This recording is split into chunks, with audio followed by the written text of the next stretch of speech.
Good afternoon, everyone. We are at 2 o'clock, so we're going to go on ahead and get started. My name is Dr. Tina Lewandowski, and I'm the Director of Engagement here at the ADRC. Thank you so much for attending today. We have a presentation from Dr. Hayley.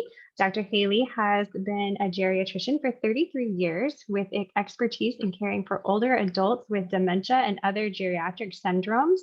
She's been at KU for 13 years, and she enjoys seeing patients in clinic as well as at home. She's skilled in nursing and long-term care facilities.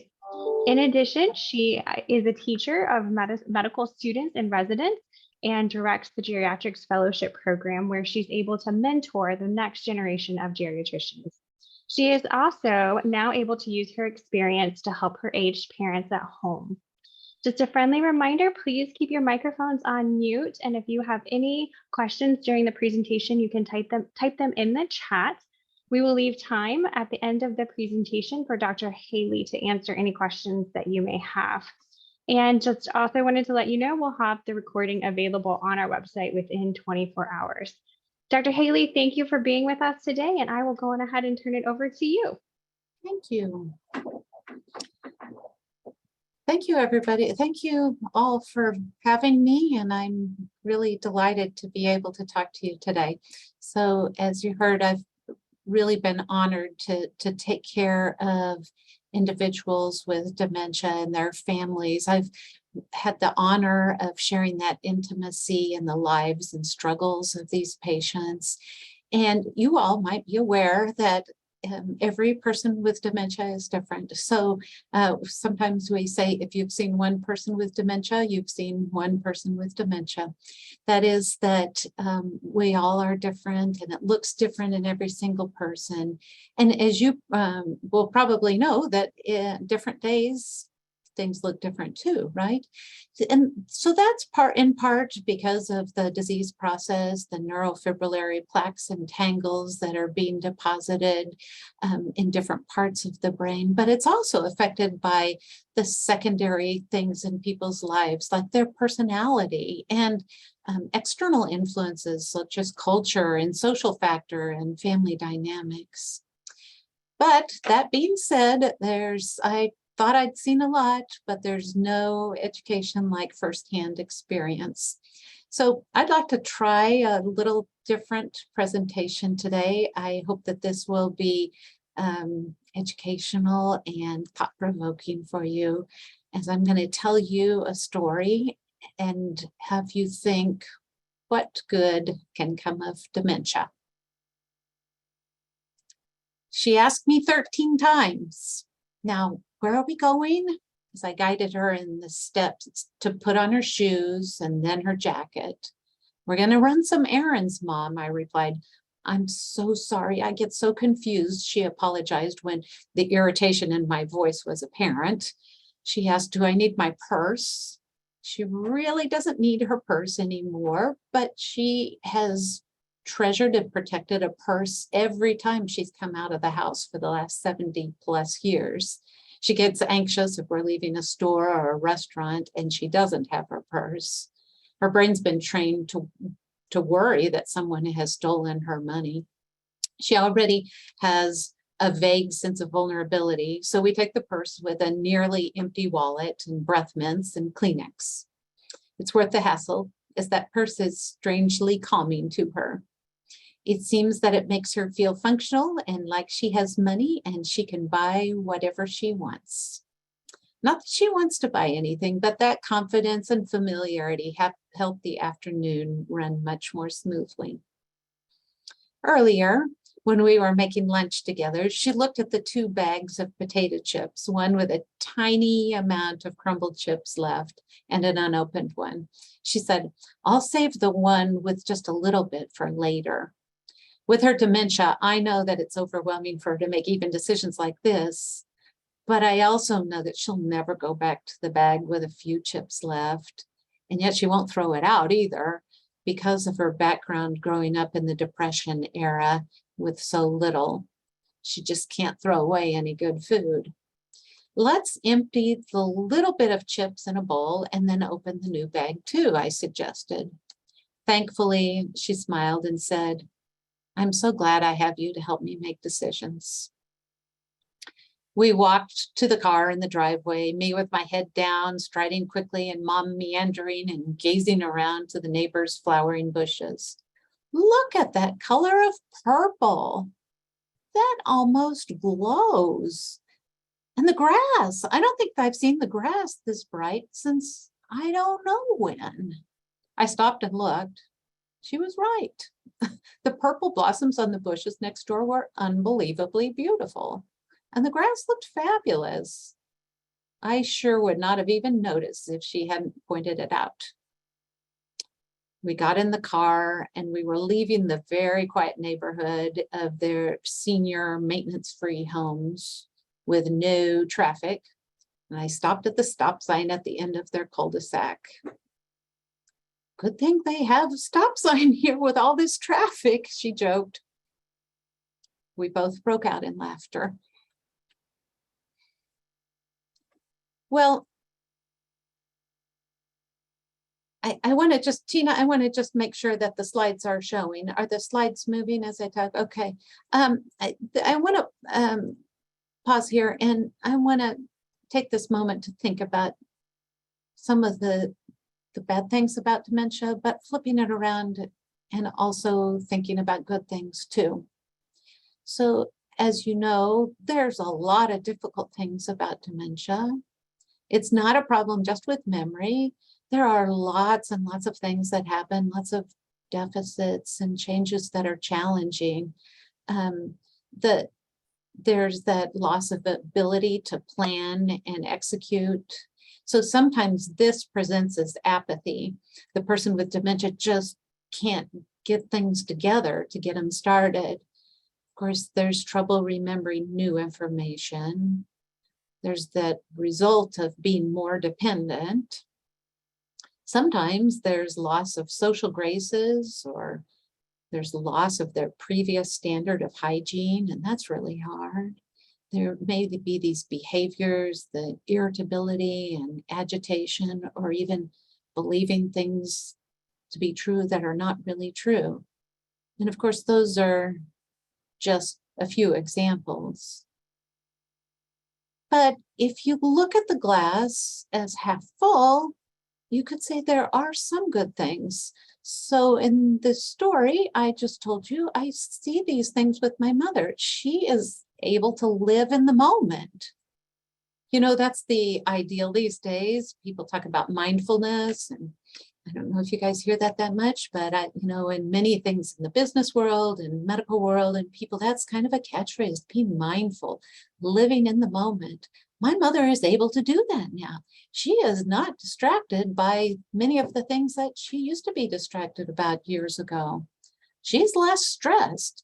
She doesn't have the burdens of responsibility on her shoulders. She's not really able to cook anymore.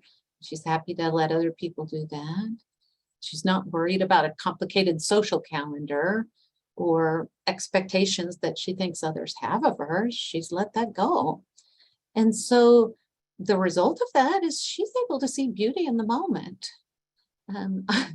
As in the story, I oftentimes don't even see beautiful things that are around me. I take them for granted, but my mom does not. And she has actually developed a sense of humor that she had not had in the past, because she can see the absurdities, because she's not burdened by all these things. She can see the absurdities of a stop sign in a quiet street that has no traffic. And even many times little idiosyncrasies in daily life that she's able to bring it up and laugh more than she's ever laughed. There's also some freedoms that can come. Now, granted, there are many dependencies that come with dementia. The dependencies can be so difficult, but again, thinking about the glass half full and the freedoms that you have, it's a great feeling when people can feel free to eat whatever they want or sleep how they want. They can go to bed late or sleep late in the morning, and it really doesn't matter as much anymore. they have that freedom from what other people think about them. They don't, it's less of caring. That apathy of depression has a little of the benefits in that respect too. There's the freedom to remember life the way they want to remember life. And there's a beauty in that. There's stories about people who have suppressed memories because they think maybe that's not what others want to hear. But with the dementia, those beautiful memories start coming out that the family has never heard before. Or maybe the memories are not really accurate, but it's their dream. Maybe you start telling stories about your father being a famous inventor when he'd only talked sometimes about some crazy potential ideas. But isn't that beautiful to be able to see things in that almost fantasy state? I would say even in the most difficult cases, I know there are times that people are so agitated and behaviors are really challenging, but are there any happy times? I would say there probably are. It may seem like it's infrequent, but looking for those happy times, maybe it's just, we were able to sit and have a cup of coffee in peace this morning. And if thinking about, we didn't used to be able to do that and just relax and enjoy that coffee. There are times of laughter and things, and grabbing a hold of those moments when you do have a happiness and cherishing that.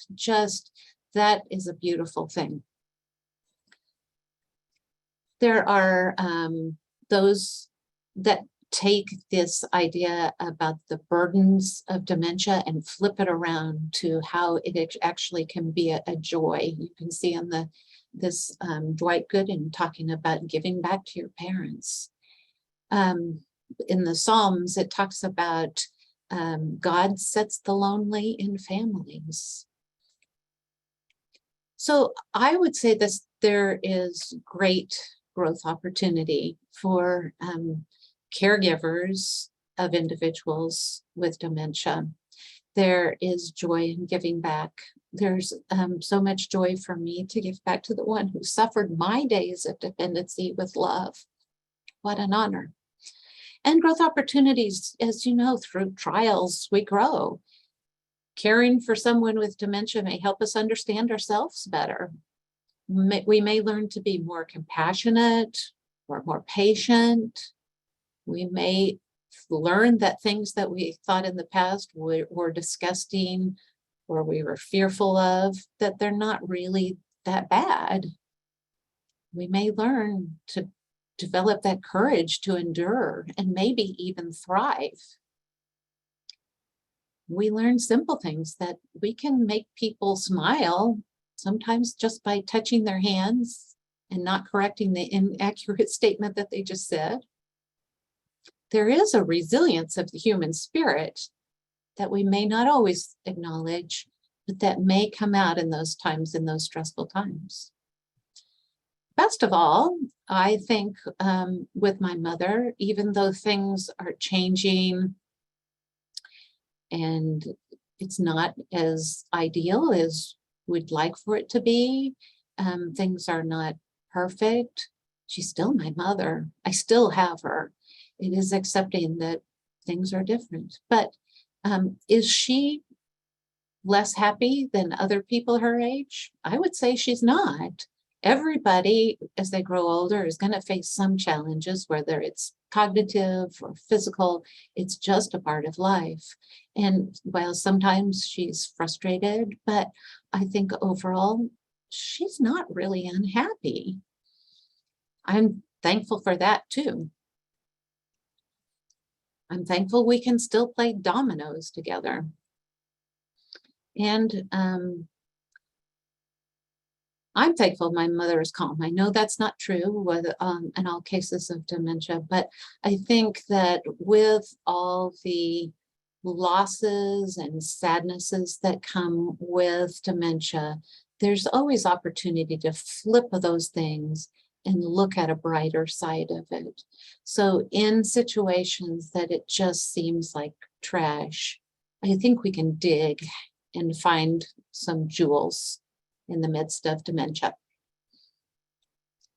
I think that's my last slide. I did not speak for too long here, but I am open to, people have anything that they would like to, this may trigger feelings from other people. I'd love to hear if you all have questions or comments. Dr. Hayley, thank you so much for sharing your story with us and for helping us to see beauty and things that don't always seem quite so beautiful. So thank you for that pleasant reminder. It looks like Ed shared a comment in the chat as well. And we would turn it over to any other individuals who have questions or things that they would like to have addressed by Dr. Hayley. I just appreciate the heart that you shared in this. I thought it was lovely, and it made me reflect on my relationships with others. And I just appreciate this perspective. Thank you. My Alliance, I think this presentation was probably one of the most heartfelt sharing that I've heard. Thank you. Thank you. Thanks, Amy. My mother had vascular dementia for over 10 years because they had to remove one of her lobes. And it was an interesting trip, to say the least.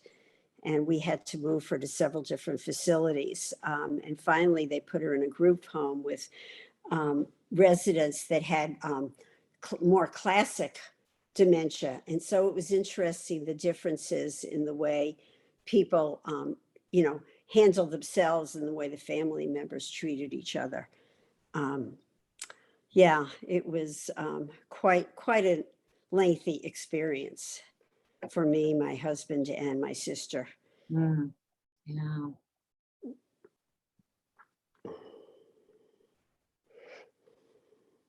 So I guess she had dementia, but not Alzheimer's.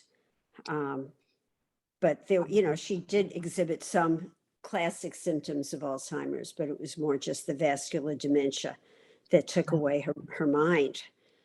Yeah, there is a lot of overlap between the different types of dementia. You're right. Absolutely. Yeah. And thank you for sharing. Oh, you're welcome. How long has your mom been ill? Well, that's a good question. I think it's been so gradual, it's hard to say, but probably 3 or 4 years. 4 years. Mm-hmm. And how old a lady is she? She's turning 87 soon. Oh my goodness. Yeah. Wow. Oh, thank you. Thanks, Marge. Amy Wilson, looks like you were going to say something as well. And I work with Amy. So Amy, thanks for being on here today. Yes, this is the definitely the perfect one. I have actually missed quite a few of the webinars here recently, but so I've gone through a very similar situation with my mother, and she's now gone. She's been gone for almost 6 years now, but I haven't really met too many people that kind of took the light and saw the glass half, full from the experience that they're going through. It definitely, to me, was a very humbling experience.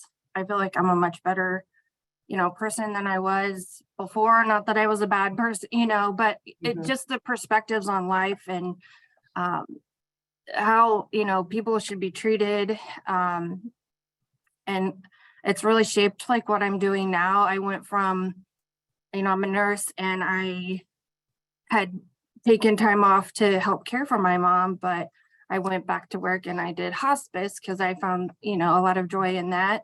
And then I was able to come on with the memory care clinic at KU and kind of be able to help people there. But now I'm with the ADRC as the brain health navigator, and I'm able to share a lot of my experience, personally and, professionally to be able to help people that are going through this, not so fun journey. But yeah, we can take good things out of it. Good things can come if you allow yourself to think that way. And, otherwise we would all want to sit around and just cry. Right, right. That's a great example, Amy, about really using your experience in a big way to, when you say how people should be treated, that really is, that summarizes it well.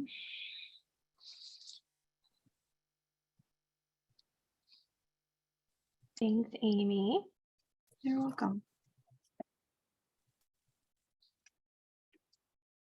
Amy, would you want to put your information in the chat?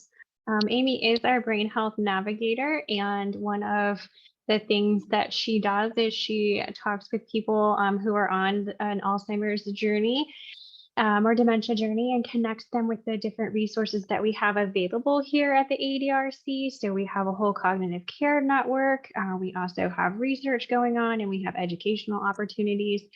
So Amy can help you wherever you're at on that journey, find what resources would be best for you. So Amy will put her information in the chat. Also, a resource that I have in the chat at the very top is our dementia training room event. So if you want to click on that and open that, that's an event that we have for caregivers to learn a little bit more about what that caregiving process looks like.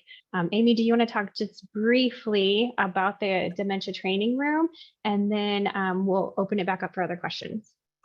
Sure. So the dementia training room is an event. It's a come and go event that's going to be coming up on November 7th between 9 and 3 at the, I think, First Baptist Church in Lee Summit. And we will have resources. We'll have 18 different stations where caregivers can come and learn about different things related to, Alzheimer's, dementia, caregiving, just lots of great information. Each station has a 15-minute presentation. They can choose to go to as many, stations as they want, or as few, if there's things that don't apply to your situation, you don't have to go to those different activities. But it's a great way to learn how to deal with different things. One of the topics is dealing with hallucinations and delusions. How do you handle that? Engagement kits, like how do you get your loved one that you're caring for engaged? Or things that you can do. So lots of different things. We did one back in March, and it went over very well. So I'm excited to get to do this again. And thanks to Michelle Deans and the CCN for kind of spearheading this. Thank you, Amy. Erin, were you going to join us and say anything? Yes, thank you so much, Dr. Hayley, for the wonderful presentation. I too, my family, my grandmother has some form of dementia. We don't really know, but it's just, this was really great perspective. You get bogged down sometimes, and I know my grandfather has really struggled. So has my mom with just navigating this, the situation and the disease. So I really appreciate that. And just like Amy, a personal experience did lead me to a job. I work with the Missouri Rural Health Association, and we do have a caregiver program. We work with individuals in training and education as much as we can in the rural areas of Missouri. Amy is actually the one who introduced us here. So we have a community health worker that's going to be kind of going around the rural areas and doing in-home visits. And then we have a respite side of things too. So for anyone who's interested, I'm happy to put my information in the chat too. And I really appreciate the perspective and the time and your expertise in this area. Thank you very much. Thank you. I appreciate it. I have a question that may or may not be related. My husband had a stroke almost 20 years ago, and people who don't know him as well as I do and my kids think he's doing great, but he's a PhD engineer and cannot add 2 and 2 he can't keep track of everything relational. And I need him to go someplace that can train him to better his brain to get back these things that he lost. You know, numbers don't bother me as much as relational things, times of the, days of the week, times of the day. It's just making me crazy. And, I say, write it down. Well, he can't even read his handwriting. Is there some place I can take him that can help train his brain to go back and relearn these things? He's done some of it on his own and when he went through therapy originally. But it's just very frustrating because as I get older, I have to, remember things as well. Well, there are a couple of things that I could tell you about that you might consider, but I guess I also would bring up the difficult conversation about then, these are progressive diseases, and things don't get, there's a certain acceptance about these losses are not going to come back. And that's what's so hard. Yeah. But through the many speech therapists do some cognitive training and so there are some things that might be useful for him to go through some of those cognitive training programs. But as I said, I think there's also that feeling about there's a new normal, and that normal is not going to stay the same. It's going to be constantly changing. Oh, I know. And it's getting worse. And he knows he can't remember things. He loses things constantly. And I'm constantly having to bail him out. Well, it's like is taking away from my quality of life. He just kind of goes on his merry way. He doesn't remember to bathe even. I'll say, you haven't bathed in 3 days. And then I'll, remind him, and then he forgets to do it at night or the next morning when he gets up. It's just it's really, really hard to accept, but it's going to be different. Life is going to be different now. And it's not going to be the same as far as remembering to bathe or all these things are going to, I think it's a hard challenge for you it's going to be things are going to be different from now on, and they'll be changing all the time. But this is 20 years that I've been going through this. Mm-hmm. And what saved me was working full time. And then my mother got ill in the middle of this, where she got ill first, and then, she got ill, and then he had a stroke within about a year of each other. Mm-hmm. And I worked full time until about 10 years ago. It's the only thing that saved my sanity. Marge, maybe you and Amy could visit a little bit, and maybe Amy could get connected with some of the resources that we have. So Marge and Amy, maybe you two can get connected and you can continue that conversation. Okay, I do have her contact information. Perfect. I will definitely reach out to her. Thank you. Kim has a question in the chat here, and it's a little bit about understanding and that sense of reality and whose reality to be in, your mom's reality, your reality. What are some of your thoughts about, which reality do you walk in and walk through?